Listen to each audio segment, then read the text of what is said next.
warahmatullahi wabarakatuh.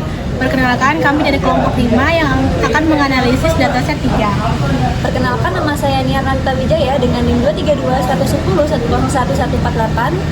Saya Atika Nama Muda Sitanggang dengan NIM 2321101011134.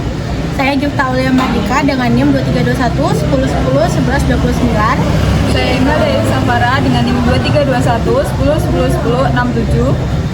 Jadi di video ini kami akan menganalisis dataset 3, yaitu di mana sebuah studi tentang konsistensi penilaian seorang dokter terhadap kadar hemoglobin dari 15 pasien. Nah, dokter yang sama ini menilai rekaman periksa yang identik sebanyak 2 kali dengan jeda 3 minggu. Metode analisisnya karena kasus ini hanya melibatkan satu rater yang dinilai konsistensinya terhadap dirinya sendiri. Ini adalah uji intra-rater reliability yang akan dianalisis menggunakan two-way mixed absolute agreements. Lalu data yang diukur berupa nilai hemoglobin dalam gram per dl yang merupakan skala kontinu. Dengan karakteristik tersebut, satu rater, data kontinu, dan juga tujuan mengukur konsistensi. Pengukuran ulang menggunakan metode yang paling sesuai itu Intercross Correlation Coefficient atau ICC. Nah, ICC sendiri memang dirancang untuk mengukur seberapa konsisten hasil pengukuran yang akan dilakukan berulang pada subjek yang sama, baik oleh satu rater maupun lebih. Nah, pada penelitian ini kami akan menggunakan SPSS sebagai alat menganalisis data. Baik, yang selanjutnya adalah kami akan menampilkan proses input data dan pelaksanaan analisis data secara langsung menggunakan perangkat lunak SPSS. Langkah pertama adalah menginput data. Pertama, buka SPSS. Kemudian, pilih tampilan variabel view untuk mendefinisikan variabel terlebih dahulu. Kami membuat 3 variabel, yakni variabel pasien dengan tipe numerik sebagai identitas subjek, kemudian variabel waktu 1 dan waktu 2 sebagai variabel data penilaian dengan tipe numerik dan 1 desimal. Setelah variabel didefinisikan, beralih ke tampilan data view dan memasukkan seluruh data secara manual. Kolom waktu 1 diisi dengan nilai pengukuran pertama dan kolom waktu 2 diisi dengan nilai pengukuran kedua, masing-masing untuk 15 pasien.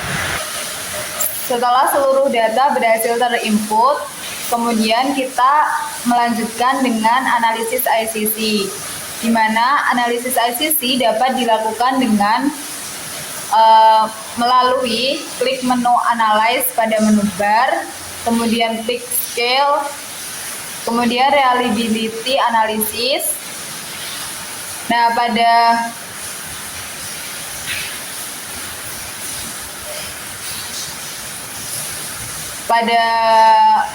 bar yang muncul, kemudian masukkan variabel waktu 1 dan waktu 2 pada items.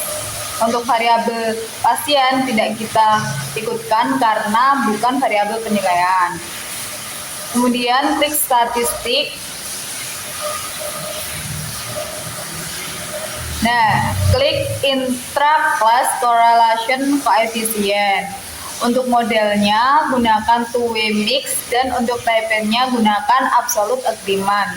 Dan jangan lupa untuk confidence interval yaitu 95%. Kemudian klik continue, kemudian klik OK. Untuk outputnya akan muncul pada jendela output viewer. Terdapat 2 tabel ICC yang ditampilkan, yaitu single measures dan average measures. Untuk kasus intra-rater dengan satu rater, nilai yang paling relevan adalah baris single measure. Nilai itulah yang akan kita interpretasikan pada tahap berikutnya. Selanjutnya adalah interpretasi dari hasil analisis berdasarkan output SPSS. Seluruh data yang dianalisis berjumlah 15 responden dan tidak terdapat data yang dikeluarkan dari analisis, di mana pada tabel reliability statistics itu diperoleh nilai Converge alpha sebesar 0,9 Nilai ini jauh dari batas minimum yaitu 0,70 sehingga menunjukkan bahwa instrumen ini memiliki tingkat reliabilitas yang sangat tinggi. Selanjutnya adalah dilakukan analisis interclass correlation coefficient atau ICC untuk melihat seberapa besar tingkat kesepakatan antar penilai, di mana hasilnya itu menunjukkan nilai ICC itu pada single measure sebesar 0,967 dengan rentang interval kepercayaan sebesar 95% antara 0,907 hingga 0,989. Sedangkan nilai ICC pada average measure sebesar 0,983 dengan interval kepercayaan sebesar 95% sehingga didapatkan antara 0,951 hingga 0,994. Nah, jadi dari kedua nilai tersebut itu berada di atas 0,90 yang termasuk ke dalam kategori excellent atau sangat baik. Nilai signifikasi yang diperoleh juga sebesar 0,000 atau kurang dari 0,05 sehingga hasil reliabilitas ini sangat signifikan secara statik. Jadi berdasarkan hasil tersebut dapat disimpulkan bahwa instrumen yang digunakan memiliki tingkat konsistensi dan kesepakatan yang sangat tinggi sehingga layak sebagai alat ukur dalam penelitian.